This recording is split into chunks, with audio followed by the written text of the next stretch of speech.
Mark used to freelance and worked abroad in Sweden, actually, for the Karolinska Institute. Did I say that?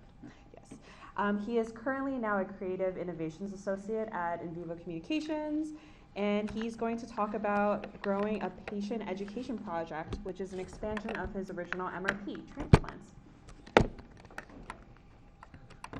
Okay, thanks guys. Hi everyone, it's nice to see everyone after being abroad for a little bit. For those of you who do know me, this project may be a little bit familiar, but my intention is to actually show where this project has taken me 3 years after, or 2.5 or 2 years after graduating from BMC. Just with a show of hands, how many of you here are in first year or second year at BMC? Cool, so I'm kind of like the poster child of your worst nightmare in terms of like not getting off the MRP train. But hopefully hopefully after this presentation, you guys can get a sense of appreciation that chugging along and keeping on it can offer some really rewarding opportunities as well. So just as a general introduction, kind of what I'm going to go through is just how I developed transplants, what this project is about, so who the team was, who I was working with, the initial challenges associated with why this project came to be, the development and process of the main module, which was what I finished BMC creating, and I'll show a little snippet of the final product. They tend to be quite extensive, so I won't have time to show the whole thing, but you can always contact me and I'm happy to share. Then post BMC, where I went to Halifax and presented it at CST, developed a second module, presented in Gothenburg, Sweden, and also ran a research project starting the first MRP in that time. And the next steps are currently developing a third chapter of this project, and then also some future directions of where this project will hopefully go. So as a start, the team is basically a group of renal transplant physicians at St. Joseph's in Hamilton, Ontario. Here we can see Dr. Christine Ribic was the main content expert, as well as Dr. Azim Ganji and Dr. Darren Trelevin. That's a picture of us there.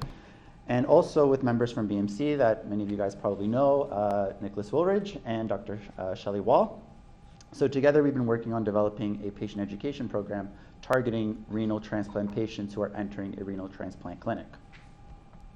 So what is the challenge? What is the problem that patients are facing when they are entering the clinic? So here's a sort of scenario that might exist, or that you guys can probably imagine when a patient enters the renal transplant clinic. So someone enters and the doctor says, kidney transplantation improves your quality and quantity of life. Your immune system is going to change once you start going on medication. Take one pill once a day and take this other pill every 2 days. These medications are called anti-proliferative agents. Risk of rejection is 15 to 20%. Did you get all that? So the idea is that within a patient-physician contact time or situation or an appointment is that many patients tend to suffer with this cognitive overload. It tends to be too much information that's presented to them, usually in traditional oral methods, and the opportunity for retention and recall is not that great. So another instance is where patients may be asking themselves, medications, immune system, anti-what agents, rejection, this is just too much, I can't remember it all. And so a lot of these barriers tend to be associated with poor health literacy, poor literacy skills in general, any language barriers, or any sort of disability or accessibility of information. So transplant candidates generally have a limited understanding of the importance of medication adherence, benefits, side effects, and long-term health outcomes. What's really shocking to me after going through this project is that this lack of knowledge through ineffective communication and communication strategies has contributed to patient non-adherence, which means usually kidney loss in patients who receive new kidneys tends to be almost 36%.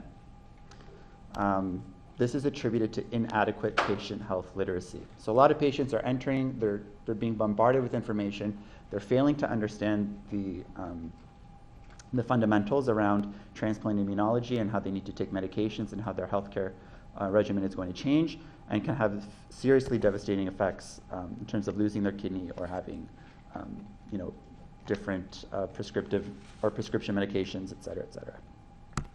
So proposed solution was that multimedia resources, visual animations, as we're all very aware, are ideal educational tools since they can reduce cognitive load, they can alleviate complexity, they can enhance recall and retention of information, they can improve patient satisfaction, and they can also empower patient decision making.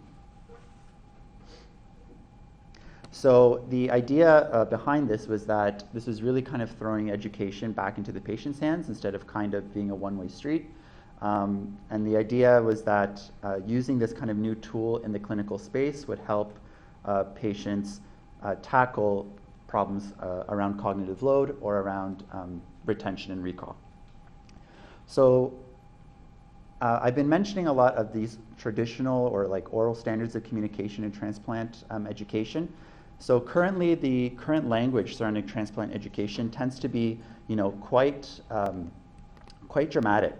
Tends to often be done in a bit of a, war schematic. So this is a bit of maybe of an outdated slide, but but the idea here is that we tend to talk about transplant immunology in a very negative sense. We talk about antibodies as soldiers. We talk about the body rejecting organs and organs failing, and we tend to describe the body as a war zone. And so in imagining different ways to kind of talk about the body, more positive ways and in more kind of enriching and maybe more realistic and accessible ideas, sometimes we have to look a little bit closer to home to kind of find out what's another way of talking about this. And so this is really, really neat. Dr. Christine Ribbick's backyard, actually, one spring before we started, had this really neat image of a flower garden. So in her flower garden, there was one yellow tulip that kind of blossomed, and that kind of informed the rest of this project. So it sounds crazy, but we'll get there. So what I mean by that is that we've designed a visual metaphor. And so what that means is that we're employing a unique visual metaphor to kind of change that war analogy with surrounding transplant immunology and kind of redressing it in this new way. And so what we've done is kind of use the analogy of the flower garden to redress key characters or key concepts within the transplant field. So for instance, we use a red flower to represent the host organ, the yellow flowers to represent a donated organ, a dandelion or weed is to present infection or disease or cancer, the weed killers is to represent the host's immune response, the nozzle is meant to represent the immunosuppressive medications, and together the nozzle on top of the weed killer serves as a modulated or modified weed killer, which represents a modified immune system. So the small distinction there on the last one is that little blue tip on the weed killer bottle. So essentially what this has done is just take that idea and transfer it into, this is a still taken from my first module 1 of the transplants. And what we really found was really powerful and unique about this is that aside from using the visual metaphor, we're also able to alleviate cognitive load by activating the visual, audio, and textual cognitive processing pathways that are used in education and learning, and essentially take transplant fundamentals or foundations and translate them through these methods versus just oral communication or just being spoken to and being bombarded with information, especially if you're someone who maybe doesn't speak English or hasn't had a high level of education in biology or in transplant education. So just as a refresher for maybe a lot of you, or as a first pass for some of you who are maybe new to this, I have an excerpt from the first one kind of going over this visual metaphor and introducing it. So I'm going to play that now for you. To understand this better, let's imagine that your body is like a flower garden. The soil and flowers make up different parts of your body and represent you. From time to time, you may get an infection, for example, a cold, which is like a weed growing in your body's garden. Luckily, your body has the ability to get rid of these infections, or weeds, by using something like weed killer. This weed killer represents your body's natural defense system, also called the immune system, and it works very hard to fight off potential illness or disease. When we transplant a new kidney into your body, it is kind of like planting a brand new flower in your body's garden. Your body's immune system, the weed killer, will see the new kidney, the yellow flower, and think it is dangerous because it is a stranger. It will try to spray it out, as if it were a weed. This is a bad thing. To stop stop this from happening, we prescribe medications called immunosuppressive medications or immunosuppressants. But hang on a second, you may have noticed something. Immunosuppression, as in to suppress the immune system? You may be asking yourself, why would I want to suppress my body's defense system? Isn't that a bad thing? Normally, yes, everyone wants to have the best and strongest immune system. But having an immune system that is too strong can make it very hard for your body to accept your new kidney. Immunosuppressive medications act kind of like a nozzle on the weed killer and adjust how much is spraying on your garden. They reduce the harmful effects your body's immune system will have on your new kidney. You may be asking, but can't we get rid of the weed killer entirely and just let that yellow flower grow? No, we can't. If we took away your body's immune system entirely, your new kidney would be able to stay in your body, but you would get sick with many, many infections. Without any immune system response, your body's garden can grow out of control with weeds, and some of them could even lead to cancer. The immunosuppressive medications we prescribe at St. Joseph's are made to keep enough weed killer in your body so your garden and your new flower are both safe. So that was a small snippet of basically my first MRP. And since then, I've kind of had a bit of a journey in terms of continuing to develop this and also kind of a geographical journey on where this project has enabled me to go. So this is a bit of the show off and tell part of my presentation, but I really wanted to just kind of communicate like the value of being able to continue working on this and kind of the neat opportunities that came about. So I'll just jump ahead. So since finishing BMC, one of the largest things I was able to do was present at the Canadian Society of Transplantation. This was in September of 2017, and essentially I had presented in front of a group of physicians all across Canada that were working in transplant immunology, and basically had to make the case for why this project should be funded and supported, and the value of what I was doing in terms of targeting patients who were at risk of not understanding or having a harder time understanding their transplant care. And so I had to go through this dragon den style pitch. This was the board of dragons, I guess, at Halifax. And so what was really interesting, I did not secure first place, but I was able to secure $25,000 in additional funding, which I'm very proud of, which informed the creation of the second module. But what was really interesting about this experience was that having to market and kind of be my own ambassador for this project in a room of physicians who can sometimes maybe not appreciate the value of visuals or how visual communication can be really, really important for patient understanding and patient like treatment. So it was a bit of a battle trying to justify, the use of visuals, the use of having simple language, and the use of having even what one doctor called me out for was having juvenile illustrations. Yeah. Yeah, but I mean, it was a really neat exercise in terms of really kind of understanding the barriers that are associated with having these kinds of tools in clinical spaces, and also kind of championing, why it is that we do what we do. So that was a really cool thing. And as a result of that, I continued to create this. So I created a second module in 2018. This one basically continued the visual metaphor, but instead of focusing on the general foundations of transplant immunology, we really focused in on going through the different categories and classes of immunosuppressive medications. So one neat challenge that came out of this was that I did not want patients to feel like when they watched this video that they were going to be bombarded with so many different facts about different medications, especially if things were going to be flying across the screen. What was a good solution so that patients weren't going to have to be bombarded with information and then have to look on and move on to the next? And so what we did was we came up with a split screen kind of strategy where one side of the screen contains drug information for better recall, and that's held throughout the entire animation. So at times when a patient's maybe being looking elsewhere on the page or their attention is maybe elsewhere, that information is always available and ready for recall. And at the same time, the rest of the screen is used for the visual storytelling, either talking about the brand of the drugs, the symptoms, side effects, any administration things, etc. So I have another snippet here.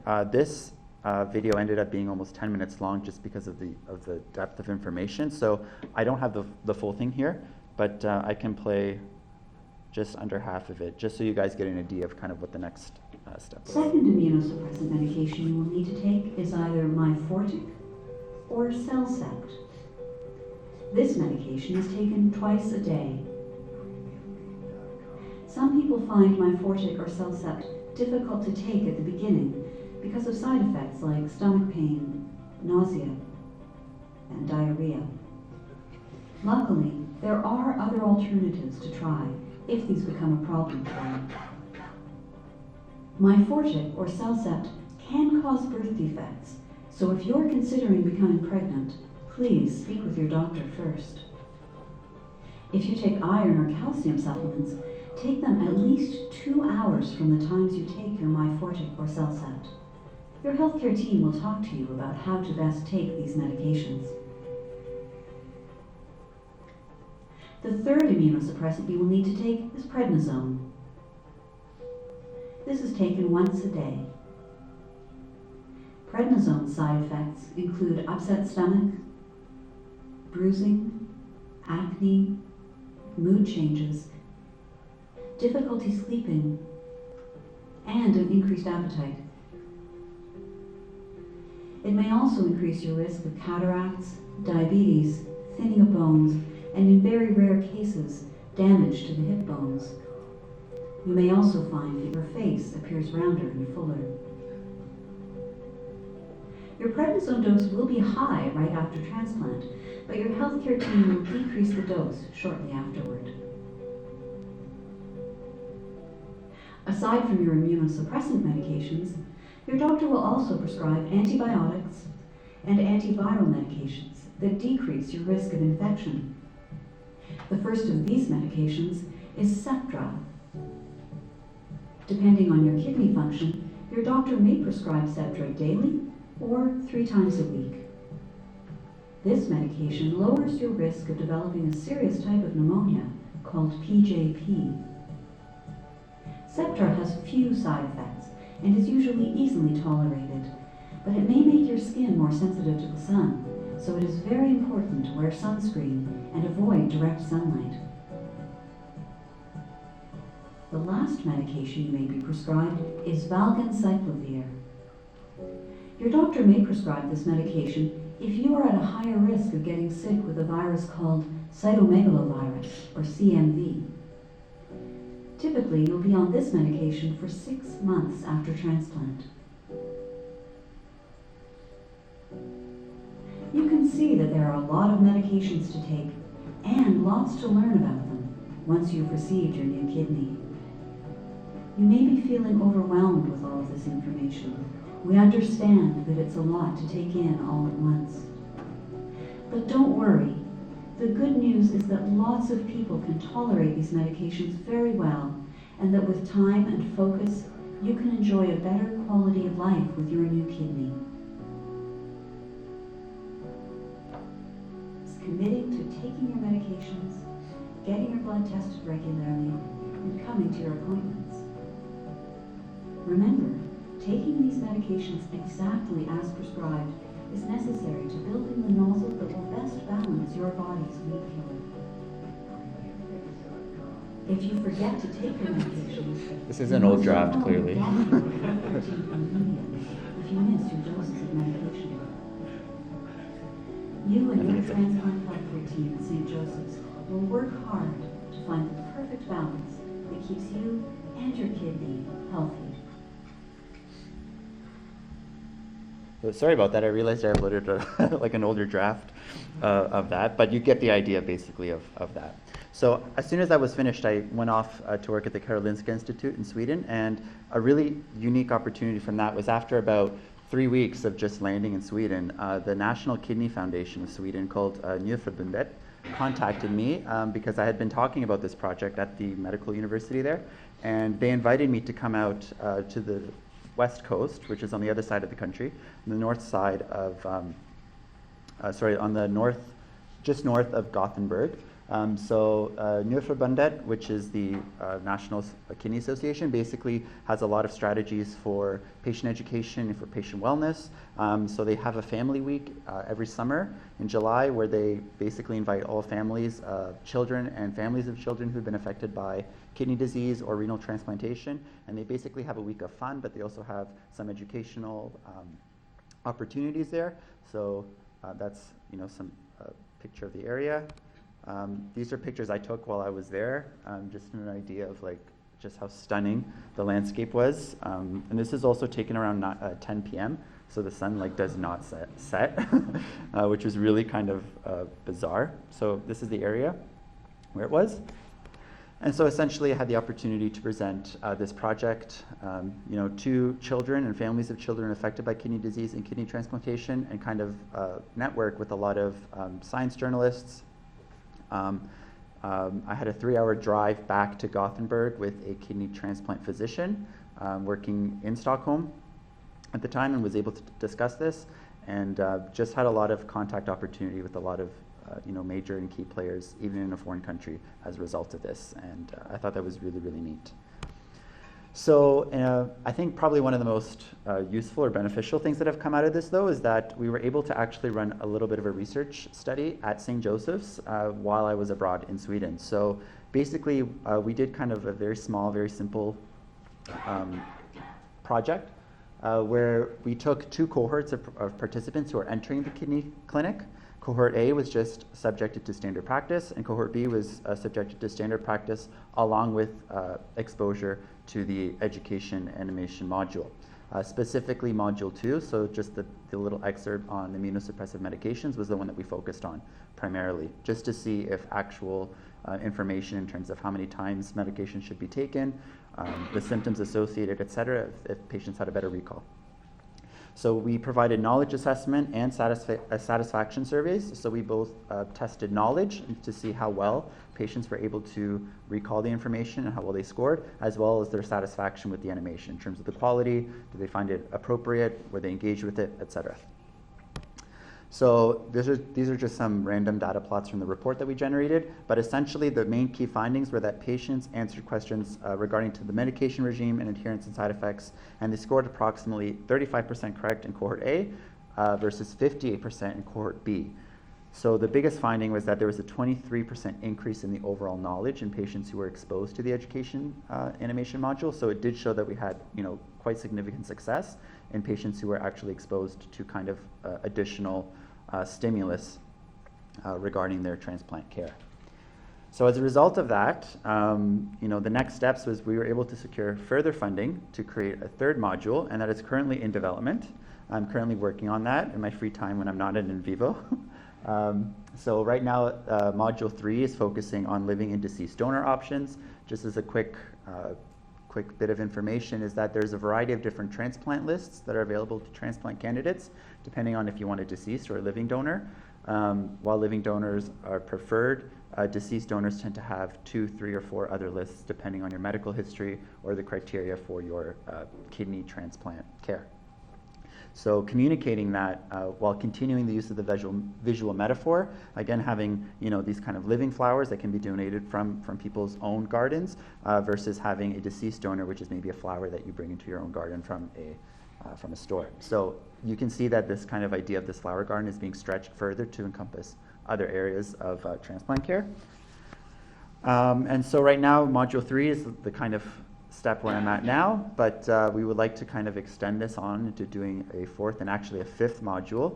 So Module 4 is currently the one that we are currently developing the terms of script and the information. So we're looking at short and long-term healthcare outcomes, as well as problems with rejection, or what happens if your kidney gets rejected. And then we are tinkering around with the idea of a 5th topic in terms of strategies for encouraging living donation.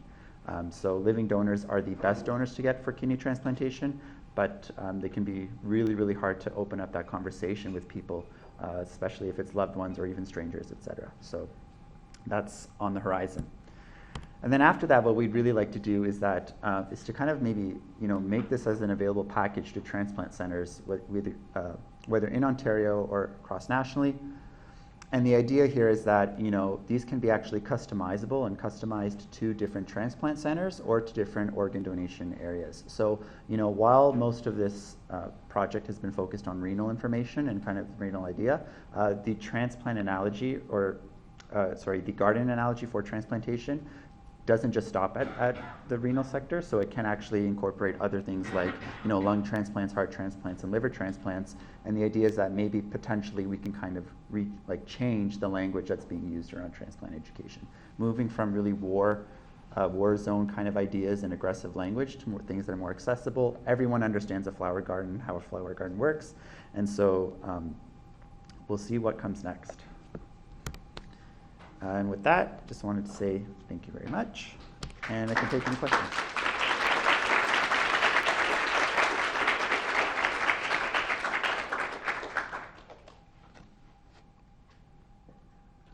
Sure.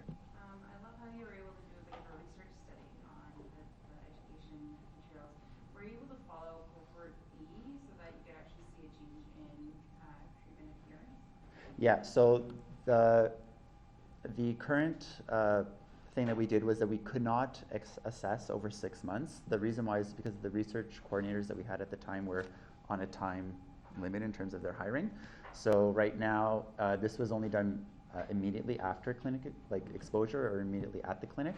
Right now, we've actually just submitted a grant in order to do this over a long-term study because we want to measure retention over months and over longer periods of time. But as a starting point, this was kind of what enabled us to continue going. And luckily, people at St. Joe's, whom I've recently submitted a grant with, are on board in terms of stretching the testing out further. So. And do you have materials that are take-home materials? That's currently in development as well. So the idea is that if we could make this available to clinics or even just the St. Joe's Clinic, the idea is that there would be additional maybe pamphlet information or other accessible information that would complement what's already being discussed in the videos. So maybe just an overview of the garden or just some of the charting and the visuals that were seen in the second immunosuppressive medications module would also be included as well. So that's on our radar actually. So yeah. Yeah. I'm curious if you maybe had difficulty in the beginning getting buy-in from your content advisors for presenting a new analogy, because I know you said when you presented your ideas in the past you've had physicians that are questioning your judgment in this thing. So yeah, I was just kind of curious if you had other challenges like that. Not so much. I think the largest challenge was just really in terms of marketing the idea towards physicians and for physicians who are predominantly involved in this. I was a little bit, or maybe my group is a little bit biased because the transplant physicians here at St. Joe's are actively working with their patients. So they've noticed that, and especially in Hamilton with a large population that maybe has a lower health literacy, they've noticed that their communications with patients tend to be very repetitive, and they kind of want to skirt the foundations because it takes up physician-patient contact time. So they've had a little bit of a bias in terms of understanding that the language that they're using and the way that they're communicating isn't working, and they were very open and receptive to it. My time at Halifax was a little bit different because not all physicians that were there were working actively within transplant immunology. They were kind of more immunology or maybe board on directors' boards and et cetera. So maybe they weren't very aware of maybe kind of the active patient discussion that was going on within the clinical setting. At the same time, one physician did approach me and just seemed to have a very hard time understanding why the language needed to be changed from a very clinical and kind of higher end level. And so there was a lot of justification needed, or not justification, there was a lot of support and reinforcement needed to communicate that the general public doesn't have a very high health literacy, that things should be at a grade 5 level. And that was a very unique barrier that I came across. I haven't come across it since, but it actually fueled our need to want to do the kind of research aspect of it, just to kind of have numbers to back us up, showing that this is something worthwhile to pursue and to kind of maybe redress the way that we're communicating education. So, not yet, hopefully not too much, but. I'm dying to know, how did you deal with that snarky comment about the juvenile illustration? Yeah, so basically what I just reiterated was the fact that there was, I had to really justify the fact that we targeted people at a grade 5 reading level. And the idea was that we wanted to make something that was very, very accessible to multiple, ages. There are children who are affected by this as well, so that's one thing. And we figured that they were kind of the limiting audience in this sense. We didn't want to do, massive crazy explosions or war zone kind of analogies if we were going to be targeting, a larger and general population. And so, once we kind of had that, I honestly can't remember my remarks at the time when I was up there on the podium, but I remember, just supporting and justifying the reason why we went in this direction with kind of the background research we did, which originally informed the direction I went in. So, yeah. Thanks.